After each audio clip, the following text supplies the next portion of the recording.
direct it, make it, make it, make it.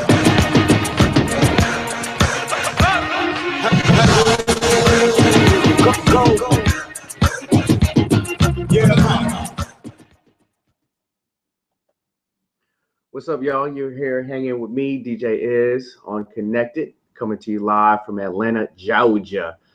For those of you just catching us, you can catch us here every Monday, 11 a.m. Pacific Standard Time. Whether I'm moving, grooving, Miami, New York, LA, as of now, Atlanta, we're on the go, on the run. You can also catch us and track us on our day-to-day on our Instagram, Twitter, or Facebook. Great way to just kind of keep up to what we got going on a day-to-day basis. I'm usually posting a lot of pics, a lot of information that I can for you guys to kind of get an insight on what I do on my day-to-day. So this is actually our second episode. So for those of you that missed the last one, you missed the great one, but it's never too late. So let me update you. This show is pretty much a show that allows you to be connected to opportunities that best suit your skills, your passion in the workplace. What's different about it, it's job opportunities that nobody else has access to. So, like I always say, this is a road that is very, very small and everybody's chopping at the same bit. This kind of, makes it a little bit more tangible and reachable for you guys to actually have access to. And you can only apply through this show, which is Connected, which is also all of our media social handles is Connected. So check it out. Before I get into my fine grind ops for the day, I want to take the time to introduce my great friend and guest, Mr. Ryan Cecil. So I'm going to tell them for you. So Ryan is my man because, he makes sure that sonically we're all dialed in. He does front end house now for Usher. He's done monitors for Dre and Eminem in a live sound setting. So I thought it'd be a great idea to have him here. We got a couple grind ups on the table that actually have to do with live sound. So man, how long you been going, Ryan? About 20 years. 20 years? Yeah, I know I look good, but it's been that long. 20 years. What is that journey been like for you? I mean, as far as the number one question that always comes up is how do you even end up in these places to excel at doing what it is you do, which is live sound? Yeah, I took the old route where I started in a local venue in Boston. I was fortunate enough to get at a really young age start working with the Boston Pops Orchestra. Oh, dope! And doing sound with those guys there in Symphony Hall in Boston. Learning the ins and outs of and really what acoustic music sounds like live. Gotcha. So I didn't come from a musician background. I didn't play anything. I can't sing. Right. But I came from sitting in a beautiful hall, listening to a live orchestra play. So wow. You really, it really dials in on what the sound of an instrument should be. Right. So would you say, like, for whoever is out there who's looking to do live sound, is it one of those things where you kind of just want to scout out your town and see where your live venues are and kind of just get in that way and kind of just network? What does that presentation look like as far as being in that environment? Like how do you present yourself and just the overall experience? I think it's like anything else. It is how you carry yourself, how you present yourself. Confidence. The one thing I wish I knew now or back then, what I know now, is I don't know everything. Right. I knew everything back then. Right, when I was 17, 18 years old. Right. I definitely knew it all, but yeah, you learn after a while, man. I don't know anything. Right. I'm learning every single day. We're learning new stuff. Right. But for me, it was being in the venue, working the venue, meeting people maybe on a genre of music or a style of artist that I don't want to necessarily work for. Right. But they may be connected to somebody else. Gotcha. That's how I got started. Wow. A band called the Chieftains was in town, a Celtic band, not something I really wanted to tour with, not something that they do a lot of touring with anyways at their age. But their management connected me to Norah Jones. Oh, wow. When she was just starting out, and I followed the ride with her. So wow. Yeah, it was a great little, jump in the industry. I got lucky. Wow. That's crazy, man, because when you say 20 years, that's a hell of a journey. And I think too, like you said, you really never stop learning. No. when you whether even in a venue aspect, every venue is different, every venue sounds different. Mm-hmm. Every artist likes their music to be heard different in a live setting. So just the fact that you're just constantly able to evolve and learn and grow, I tell people all the time, man, it's like I don't know everything still. Mm-hmm. You know what I mean? I just know what to look for. I know how to navigate through these different experiences and really just, you know, be prepared for the moments that come where it requires your skill, you know, and your craft. So, man, that's awesome, man. So, guys, that's really, really extremely dope, privilege and information, man. And I always say it takes a certain amount of time. It takes years to actually be somebody who can acquire all that information and actually be able to, you know, share it. So, without further ado, we're going to get to the exciting piece of the show, which is our grind outs, because I know everybody's like, man, where's the jobs? Where's the jobs? Where's the jobs? Guy. So, before we get into our first one, make sure you have your notes, your pens, your pads, so you can actually jot down this information, because I actually got some really, really detailed information about these grind op shows this week. So I want to make sure you guys are able to capture all of that and jot it down. So our first grind op of the day is grind op 5. Let's see here. All right, this is in the field of recording. This is an awesome internship with the heavyweight producer who's worked with artists such as Gwen Stefani, Panic, Maroon 5, Fall Out Boy, and more. And this job is actually located in Los Angeles. So this producer is actually, this is J.R. Rodham, and this is for an internship with an incredible opportunity. This would be one of the most best opportunities available out there for our A students who are obviously in the recording connection. When it says internship, I'm assuming this could either be a runner, assistant engineer, or whatever it is that he is actually looking for. You know, the great thing with this opportunity is this obviously is an opportunity that isn't available to just anybody. And, you know, I think overall in this kind of setting, it's really about just knowing how to read the room, how to read the environment, and really just making yourself over available. You know, because this is an internship where you can possibly land, you know, a solid gig or become, you know, a producer's right-hand man. I know just working with various producers, when they actually find a guy they like, they don't let him go for nothing, because they kind of build a solid chemistry and a routine. So, you know, that's a crazy opportunity. And you know, one of the things being in a room at that level with those kind of artists, you never want to seem like you're a groupie. You don't want to have your phone out. You don't want to be taking pictures. You don't want to be doing any of that. You kind of just want to be a sponge and a fly on the wall, and absorb everything you possibly can in that environment. So make sure you take all the info down on that one, because that's a huge one for you guys out there. All right, we're gonna move on to job op and grind op number 4. This is all right. This is in live sound. This is live shows for Balcony TV for acts like Ed Sheeran, Mumford & Sons, and Edward Sharpe. And this again is in Los Angeles, California. So let me give you a little more details on that one. You can actually check out their website, which is www.balconytv.com. They've had previous bands such as Ed Sheeran, Mumford & Sons, and Edward Sharpe. Being able to engineer for these kinds of bands and network is going to be valuable for anyone who gets this gig. And I totally agree. What do you think about this particular job op? This is a great one. Great one. Just being able to get out, you get your face in front of these acts and let them hear what you do. Right.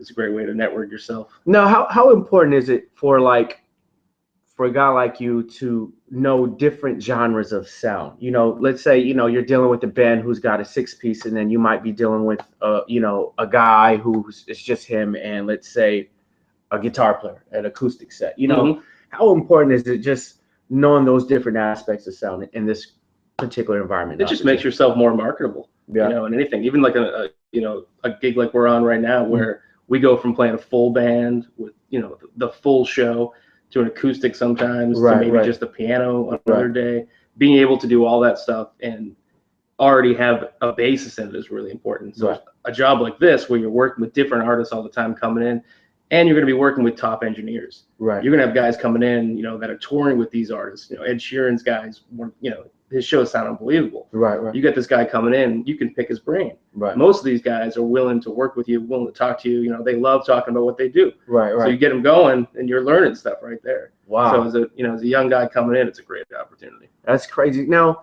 what's the what's the posture like? How do you present yourself in this type of with this particular opportunity, as far as, you know, being a person they can feel they feel they can talk to? You know, I run into all the time where, you know, you go to tell somebody what you like and how you want your sound to be, and 9 times out of 10 the guy kind of just is a little resistant. Yeah. So what's like a great personality to maintain in this particular event or venue when you're working with such artists? I think the way, if you look at it in the way that I try to look at it, where we're the, you know, if you took it to a recording studio, you're the engineer, you're the guy sitting behind the console. There's going to be a producer there. You know, in the live show, that producer is the artist, you know, or the band members, or the musical director, or the management, whoever is that person in that particular gig. That's who you need to listen to, and you're going to put your ego aside and what you think it's going to sound like aside to get what they want to get the sound. You know, being a monitor engineer, that's it. That's the most important thing right there. It could sound horrible to me as monitor guy, but if it sounds right to the artist, if that's what they need to stay right in the song, then that's what they need. So put all that aside and just do what they want it to do. That's dope. There you go, guys. That's crucial information. We move on to grind op number 3. Okay, this is in the field of radio. Radio technician, run all audio and transmitting equipment for public broadcasting. This is out in Detroit, Michigan. Transmitting, radio technician. That's a tough one. I'm assuming you got to at least have some type of experience in technician pertaining to radio, and that can be a very, very detailed situation.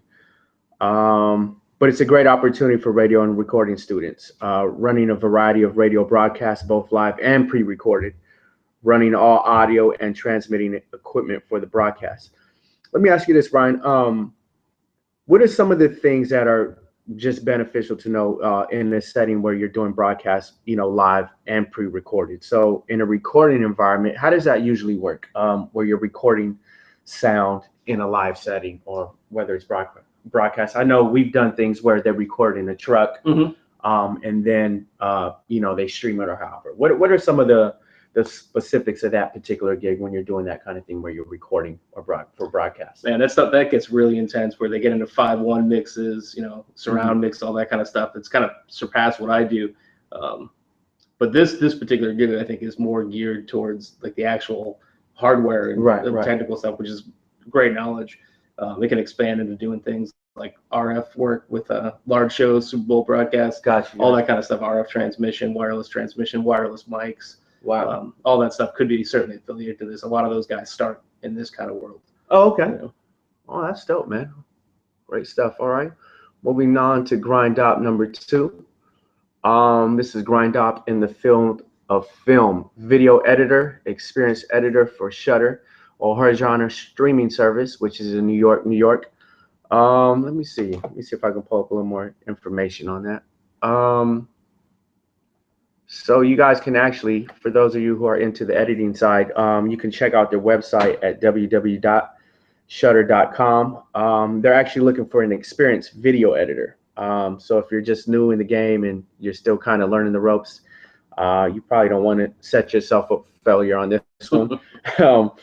So it's a new streaming service. It's actually just like Netflix, but it's totally dedicated to the genre of horror, which is, for me, it's dope because I love scary flicks. Not cheesy ones, though. Dope ones, like the classics. And this is in New York. Editing videos across all platforms of content. That sounds like a really, really cool opportunity. However, you do want to be experienced. But if you can land this particular gig and you kind of got a great resume that shows what you've been able to do in the past, I think you have a great shot. And that's another thing we talk about on the show over and over is, how well your resume is prepared, and, what kind of legitimate experience do you really have, and how you place it and put it all together so that when you go and present it to somebody, they can pretty much look at it and get a good idea and feel for what you're actually capable of doing. So we're going to move on to grind op number 1, which is our last one. This is in the field of recording, assistant audio engineer for live and recorded events at the Grand Ole Opry. This is in Nashville, Tennessee. man, Ryan, like we picked the perfect day to get together, Yeah, man. this is a good one. So a little info on this. This is mainly focusing on maintaining equipment, routing, and processing. This is one of the most well-known venues in the country. Start here would launch any engineer's career. Mm-hmm. So it's a great opportunity. So Ryan, in this one, it says mainly focusing on, maintaining equipment, routing, and processing. What does that mean to you in your role of terminology for what you do? I mean, it's pretty much what it's saying there, but you're literally learning the ins and outs of the industry. Mm-hmm. It's learning the backbone of everything, how the equipment works, how it's patched. If you can't understand that, if you don't have a grasp on that right now, it's really hard to get in and mix a show. You really got to know how everything's working. So when something goes wrong, you're the guy that can fix it. Right. That's a gig that's gonna, you're gonna be locked in there. You get in there, you get this going, and it's only gonna be stepping stones to the next thing. In a venue like the Grand Ole Opry, where they got everybody coming through there, yeah, this is a great. That's one. pretty intense. Yeah. Huh? I might take this one. Now when it says processing, what does that mean in your role? Compressors, limiters, gates, reverb, all that effect stuff. When you look in the studio, you see all the racks and racks and stuff. Right. All of that processing that's in there. All the wiring, the patch bays. It's some intricate stuff. And wow. It's definitely it takes attention to detail, and a focus to make sure it's all working right. No, in that road, how important is it to not only know your gear and what you use, but to pretty much have an array of information and knowledge as to other gear that's going on right now, and the stuff that guys constantly use, like your go-to gear. Mm-hmm. How important is it to just have a wide variety of information as to those particular things? I think for any engineer that's doesn't have the luck of touring with their own equipment. Right. If you're traveling around the world playing clubs, playing House of Blues, playing those kind of venues, you're going to hit every single different kind of mixing console, every kind of processing stuff. And the more you know about it, the better you can walk up to it and do what you want to do. And it gets the equipment out of the way. Gotcha. You don't want to spend, you want to spend time focusing on the art of what the music is, not how do I make this compressor or this reverb do what I want it to do. Now, can you find yourself as a live engineer over processing things, over saturating things? Like, talk to me a little bit about that. Like, because I know we've experienced that too with just other guys. Most definitely, it's definitely you can get yourself down a rabbit hole. Right. Where you just all of a sudden, especially nowadays with digital consoles and digital equipment, where everything's not in front of you anymore. You can get things going on, and all of a sudden the band plays a little bit more intense, and someone turns up, and you don't hear it because you got a compressor squashing it. Right. But you lose all the dynamics now of that instrument. Right. So it's just the bass is here the entire song, and you don't want it. You want it to it wants to flow up and down during the song. Right. So until you get to, oh man, let me go look at that on the fourth layer of this screen to see what's going on, and then you pick up what's happening. So now you just spent 5 minutes trying to figure out what's wrong with the song. The song's over. Right. Now, last thing, because I hear it all the time. A lot of guys, you get into a venue and it's the venue's fault, right? It's the baffles, or it's just boomy. I can't. How much can you blame it on the venue before you actually have to kick in and make adjustments? I think the second you walk into the venue, you have to kick in and make adjustments. Gotcha. It's not going to be perfect. If you blame it on the venue, that's just an excuse. Why build that in? Right. I'd rather it was a tough show, man. It was a hard venue, but we did what we could do. we did what we could, yeah. So. Well, dope, man. Well, dude, thank you so much, Ryan. That was our last grind up for the day. So we're gonna open this up where we kind of take on some questions that our viewers may want to know. Mm-hmm. A big piece of this show is allowing people to really feel connected to who we are and the information we have to share. So our first question, this is, I'm not sure how to pronounce this name. Take a stab at it, Ryan. J-R-I. Is it Jerry? Jerry. So he said you mentioned over process under processing. Let me see. Let me make sure I got that, because it's like we might be missing something. We might be missing a piece of that. Bear with me, guys. Let's scoot this over.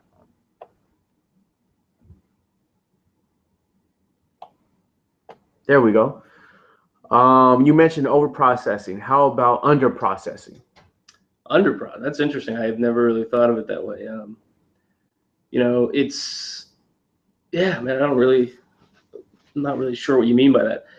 There's certainly, I don't think you can under process something. You can certainly you want to use EQ, you want to use compression to make things stand out and kind of keep everything in somewhat of a certain thing, like is the turntables that come to me left and right. I really don't do anything to them. You know, it's a good sonic source. It's usually fitting right into the music. You know, so that would be under process completely because I haven't touched it at all. Ah, okay.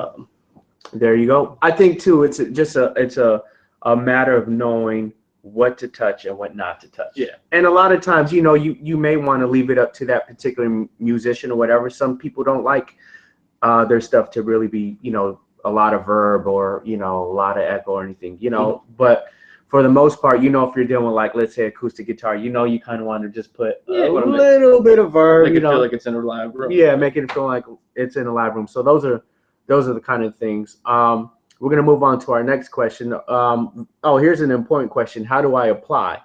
How do you apply for these jobs? I'm going to tell you. The only way you can apply is through the show here, which is Connected. If you look on to the right side of your screen, you're going to see a link. Go ahead and hit that link, apply, put in all your information, and you'll actually be able to access these job opportunities. So make sure you do that, because that is actually the most important piece of this show, is applying for these jobs. Next question. How to stand out as a music producer, beat maker? You know what, man? I find that, you know, a lot of it is just networking and navigating, figuring out where your hot spots are in your local town or local city, making sure you're visible at these things. And then at the end of the day, letting the music speak for itself. I always say, you know, it's a matter of just push and play, and letting people feel you, feel your music, feel your creativity. But you have to get out there. You got to get out there and pound the pavement. You got to get out there and get in the streets, network, meet folks, shake hands. You know, the great thing is, you guys these days, I mean, the platform is available. You know, you got Facebook, you got Instagram, you got Twitter, you got Periscope. So there's a lot for you to maximize out there. So to me, that's the best way to go about it. Just pound the pavement, make sure your music got a spirit to it, has a pulse.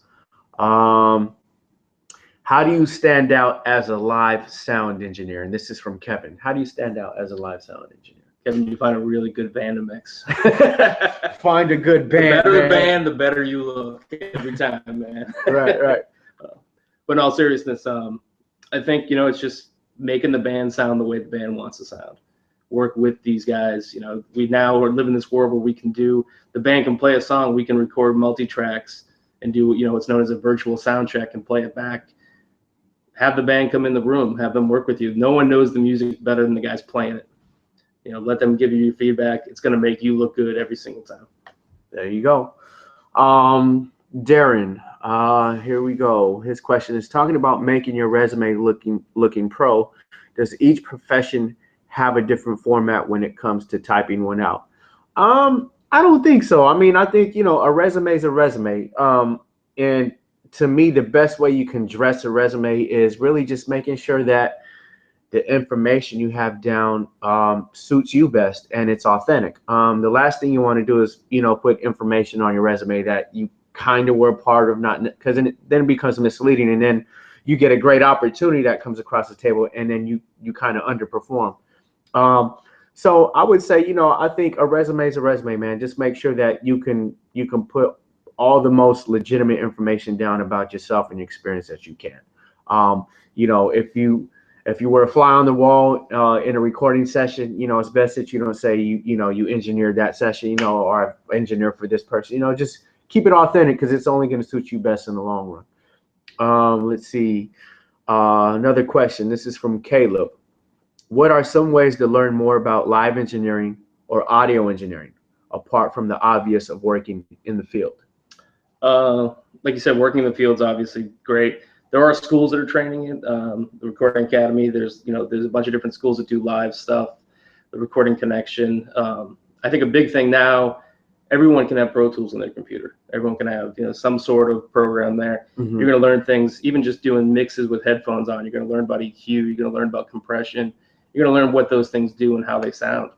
All that stuff transfers greatly to live sound. Yeah, it's definitely not, you know, what you learn when you're studying recording isn't just for recording. It's going to fall over in the live sound realm. There's obviously, things we can't get away with. Right. But it's certainly going to help. Dope. Okay.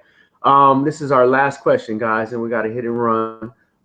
Any advice on picking up your first client having no field experience? That's a tough one. That's a tough one. That's a tough one, Brandon. Man, it's I don't want to say you want to get lucky, but it's having no field experience. I think in those kind of scenarios, you kind of just get lucky as maybe somebody taking you under their wing that's already doing it. But that's a tough one. I mean, you just want to, if anything, man, you just want to make sure you're in the right environment. Put yourself in an environment where there's things going on that, are, attached to your passion and what you're looking to do as far as career. But, having no field experience, you don't want to pick up a client that way anyway, because the last thing you want to do, like I said, is underperform. So guys, that does it for today's show. Again, don't forget you can catch us every Monday Pacific Standard Time at 11 a.m. Bringing it to you live and direct wherever I'm from. And this is our show, Connected. Shout out to my hardworking crew over at the Recording Connection and the whole Connected staff. And man, I want to thank my boy Ryan for coming out and hanging out with me and sharing all that information. Thanks for having me. I didn't realize this dude was that nice, man. He's actually really nice on camera, and I appreciate it. But all right, guys, man, I look forward to seeing you all next week. Don't forget to apply, all right? Don't forget to click on that link on the right side of your screen and actually apply for these jobs, because these jobs are great jobs, man. And you got a head start. Nobody else has access to these, man. So make sure you get in there, put in your information, and get running. All right, it's been great, guys. I'll catch you next week.